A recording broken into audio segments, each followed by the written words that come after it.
know y'all were waiting for my return. I know y'all were. It's been months. It's literally been months. A whole semester has passed. But I'm here to tell you guys that not much has changed in the world, and there are a few things that I think should go away in the new year. As you guys know, it is December 31st, which is New Year's Eve, and everybody's going to be out celebrating and everything, but I am up at 3 in the morning right now because why not? This is the world we live in, and I just feel like I should be able to say what I want. You know, free speech. I'm gonna use it while I can because we all know how the world is going. So that's just how the cookie's gonna crumble today. As you guys know, we'll be talking about my outs for 2026, things that should not step foot into 2026. These are things that I'm releasing to the wolves. Obviously, we already know like this stuff will actually continue to exist in our cultural zeitgeist, unfortunately, but let me go ahead and get this iPad so y'all know I'm serious because I have a list. I have a list, honey. Okay. Hey guys, welcome back to my corner of the internet. This is Super, of course, also known as Ashlyn. You know, the year has been a year. I am just proud to say that I will be moving into the next year. A lot of people, you know, tend to forget to give praise, you know, for all the things that you've been through, even when it's stuff that you don't really like. All right, we are back with our regularly scheduled programming, and I found the notes. Okay, so we're really not going to do much explaining because why should I explain myself? My opinion is my opinion. It's going to be valued by whoever listens, honestly, and it's going to be a valuable opinion as long as I'm saying it. So yeah, let's get into it. First off on the list is doubling it and giving it to the next person. I think we have all fallen victim to somebody doubling it and giving it to us. Just imagine you're walking through the street and somebody, you know, wishes bad on you or something like that. And you're like, double it and give it to the next person. And then the next person just so happens to be you. That random person was like, nah, double it and give it to the next person. I'm tired of dealing with this. And now you're literally sitting here and the whole world's against you at this point. The whole world's against you. Everything is happening 10 times stronger than what they were previously going to even get. So, you know, like, yeah, I'm just tired of experiencing that. How about we just harm to none? How about we just pray it all away? Harm to none. How about that? High cover charges for clubs. Sorry, I thought this was a nightclub. Thought we were here to jam out, listen to great music, dance, and meet new people, right? No, it feels like you're paying $40 for these to these party promoters. You're paying $40 to these party promoters, and you're getting in there and the DJ sucks. One, they're only playing things for the men to hear, and the men are on stage bobbing their head, flexing their money, doing nothing, standing in the front of the DJ booth, not letting the women to the front to get the spotlight, to dance, to have fun, look cute, look hot, you know? No, like, and then we could also include free before 10:30, free before 11. The whole time, y'all are locking the doors as soon as y'all see people pull up, just so the line gets super long to take your video and be like, oh, everybody's showing up, yeah, sold out venue. And then proceed to charge the people as soon as 11 o'clock hits. Crazy work. Anyways, websites with passwords. This is a little bit niche. Yeah, why am I having to crack the Da Vinci Code and turn into Penelope Garcia in order to enter your website, the website you asked me to visit, in order to look at your one shirt that you have on your website, because you just started the business, you just started the website, with only 2 or 3 options that you're planning on drop shipping every single time somebody clicks purchase. Clean girl makeup. Like, can we just make everything fun and fabulous again? Like, hashtag make glam fun again. I get having your everyday base. You know what I mean? Everybody has their everyday base. Duh, this is not about that. But I'm talking about when you go out and, like, everybody has on that soft glam beat, and the soft glam beat is just bronzer in the eye crease. What happened to the America I used to know, the America I grew up with, where every single time you see your mom step out to the club, she was putting on an eyeshadow to match the shoes she was wearing, eyeshadow to match the dress she was wearing, a lipstick the same color as the stripe in her vest. Thank you, thank you, thank you. Creative plagiarism. Need I say more or no? Okay, yeah, because like, it's okay to be inspired, but like, we're not hiring though. We're not hiring. I'm inspiring, but I'm not hiring. Parasocial relationships. This has been all the talk and all the rage in the social stratosphere at the moment, because a lot of famous people are really not liking how people think that they know them. Okay, like, great, but like, you put yourself on the internet, so people are bound to feel like they know you when you literally pick up the camera every 30 seconds to film your life. Obviously, that does not literally mean that we know you, because you could be doing so much more than just what you say in the video, and we all know that, or the people tapped in know that. The people who are living and hanging on by that one singular strand of thought with their little coin purse in their head just jingling around, and that's all I got, they're gonna go for it. And that is where the stalkers come into play. We've been dealing with the parasocial relationships since the beginning of time. People walking up trying to hug people and stuff like that, famous people. Like, we've seen it with Cynthia Erivo and Ariana Grande during their press tour. We see it every single time somebody thinks they can give unsolicited advice and opinions on people and their lives. And I see it at work every single day. People assume because they see me out in the streets that they can talk to me and befriend me and act overly comfortable with me, even though, boop, I'm just your server. Like, I literally am just your server. That's the only way you know me. So like, no, we're not cool. And like, the way I act at work is totally different. So let's get that together. Like, let's clock that T. AI. I think everybody just wants AI to just kind of like, nobody knows how to cite. They don't know how to cite anymore. They don't know what a DBQ is anymore. Nobody does. Nobody does. And that's a lost art. Writing, creative writing, poetry, even journaling. People can't go into physical media without scrunching their eyebrows up and low-key cringing, because they need their dopamine fix, honestly, from their TikTok and their Facebook and their Twitter, scrolling on in. And pick up a book, guys. Pick up a book, learn how to make real world connections, and maybe the world will be all right. Like, AI was like super fun and very innovative at first, but then it just kind of got weird. Like, when y'all started using AI to like create videos of Charlie Kirk going to heaven and God reaching his hand out and grabbing him and pulling him up to heaven. People who act like race and gender are not the basis of politics. Like, let's be so honest. Remember what this country was built on. Thievery. Freaking thievery. Thievery and like racial politics. Do we not remember them using for like manual labor that they could have very well have done themselves? Instead of employing them, they made them do it. Like, and we're hunting people down because they didn't want to be in that environment anymore. Yeah.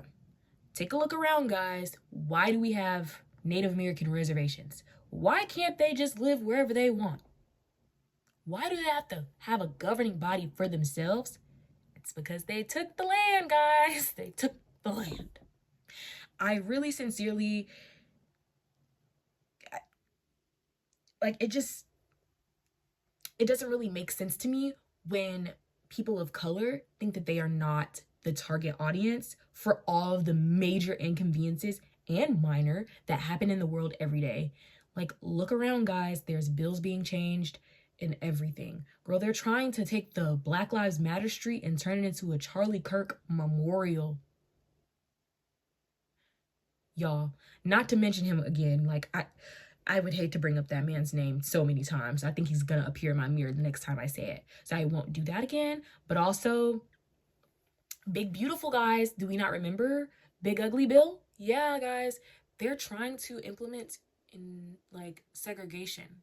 How do we get there? I mean, I know I might thrive in segregation. I go to a HBCU already. Like, that's that's pretty much segregation. Like there's like 4 or 5% of like white people that go to my school, white and non-black people of color that go to my school, and they're all like foreign exchange students or locals in the area. So it's kind of like those are just the peoples, right? But like segregation, girl, you know how many times, and then even in the situation when I say we might thrive in segregation, could that happen for real?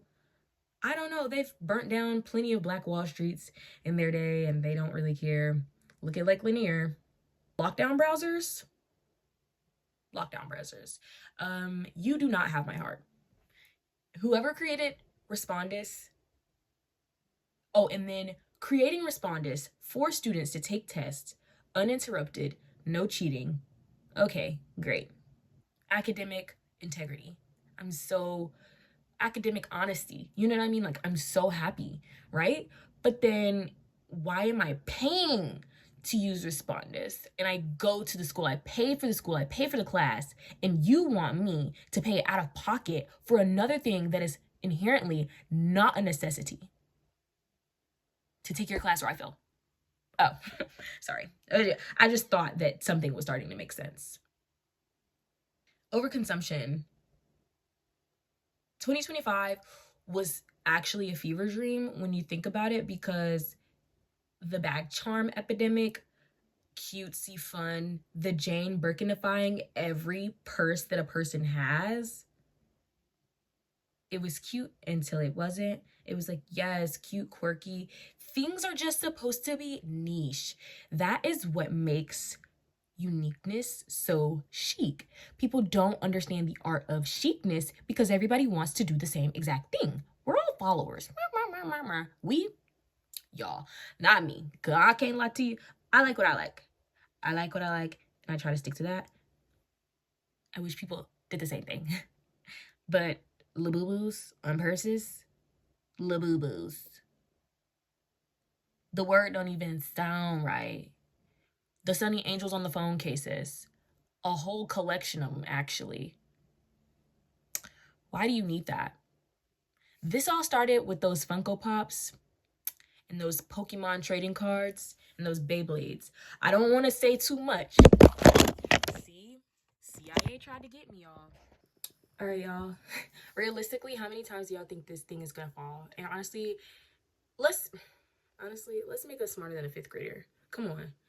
What is the answer? Let's see, because I'm tired of picking up this camera. They don't want to hear me. They just want to see me dance. Yeah, overconsumption. That has to be the dumbest thing that I will be very proud to have escaped and conquered. No Labubu's purchased. None of those miniature Bratz doll teddy bear things.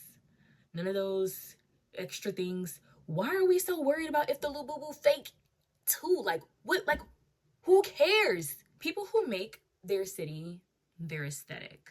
We used to hear it in music all the time. The West Coast, East Coast beef, like, girl. What does you being from New York, from Philly, from ATL, from Birmingham have to do with you as a human being, other than that is where you are from, y'all? You cannot make that your personality. How about you try to be yourself for a little bit? Stop trying to fit into the national stereotype or the local stereotype of whatever y'all have going on in that area. Like, I am so sick of the content creators in ATL all having the exact same layout. Smell good, taste good, shaped like the number 8, EBT, eat it up, whole plate. Come on, like, are we not tired of that? Like, are we not tired of the low exposure? And then y'all are looking crazy when white people get a hold of the jargon. Y'all have made your entire city, your entire personality, and your entire identity athleisure wear. Athleisure wear in the club. You see how that doesn't make any sense? Athleisure wear is for errands. They're for errands. They're for you to be running on somebody's track somewhere. They're for you to go and get coffee after your morning run. You know what I mean? Like, they're for the grocery store. They're to go pay your bills. Honestly, let's leave athleisure wear alone. I'm not really an athleisure wear person, but you know, I have a lot of people in my life that love a good sporty on the go look, and it works for them. because they're always on the go. They're not wearing that to the club though, like realistically. Or if they are, I'm low-key silently judging, but like not literally, like, oh my god, like why would she put that on? But like, come on, man, you didn't have nothing else to put on. This is all you really had. You thought that outfit was so cute you had to take it to the club. Put a heel on, please. Bring those back. Obviously not if that's not your steez. If you're not into the heels, I'm not forcing you to put no heel on. Like, but like, let's, we used to be a country. We used to be a unified front, okay? Like, we used to be about that life. We used to be about that business. You know what I mean? Like, what happened to the blazers in the club? What happened to getting cute? You know what I mean? What happened to the stilettos and pumps in the club? Like, no, like, oh well. British people taking roles from Americans that are clearly supposed to be American roles. With all due respect, I'm still holding on to the fact that Cynthia Erivo played an American, a black African American slave, bringing people to freedom as if she's not a Nigerian herself, and everybody across the seas hate American black people because we don't have any culture, we don't have any history, because ours was taken from us and we had to rebuild and create our own, diminishing the culture that we have put together and pieced together for our own selves because it's not like theirs. Also, do we not remember all the tweets that she used to get? Yeah, she's a great, talented, amazing actor and singer and blah, blah, blah. Great as Elphaba. Cool for you then. But still, like, are we gonna forget that? And I'm Still Here is very good. I'm not sitting here like saying like these aren't like good things, but I just genuinely hate when British people take roles that are meant for Americans. Things that are like essential American things. How would a British Nigerian person know how to play an American slave? Exactly. Sorry, that's always gonna be my go-to. Yes, it's always gonna be my go-to. Black people and their desire and thirstiness to really like put on this classy, soft girl, old money persona. Like, you can give classy, you can give elegant. Black people are everything. You know what I mean? We can exist in all spaces. So do not get me wrong when I say this, but stop trying to give old money. You can't give old money because while these people in the 16th, 17th, 18th, and 19th centuries were making money, accruing their generational old money wealth, they were exploiting your ancestors, somebody in your family tree, which of course you wouldn't know because we don't have access to any of our lineage because, like I said, people be forgetting that slavery and politics and racism, they don't want to see us win, right? So like they were literally being sold and used for manual labor for commerce, traded for commerce. We were used as objects. And I really hate when people try to do the old money, give old money. Why would you want to give your oppressors? Why would you want to give your oppressors that? Oh, like, oh my gosh. And no, this is not to negate the fact that Black people exist in all spaces, like I just said. Duh. We know that there are Black people that do have some sort of generational wealth, but we have to remember that wealth didn't come into the 20th century. 20th century, late 19th to early and mid 20th century. Do we forget that? Like, we don't even have like an upper echelon of like old money Black people because one, they hate to see us having wealth and being able to maintain it. Two, we just established an upper middle class for Black people.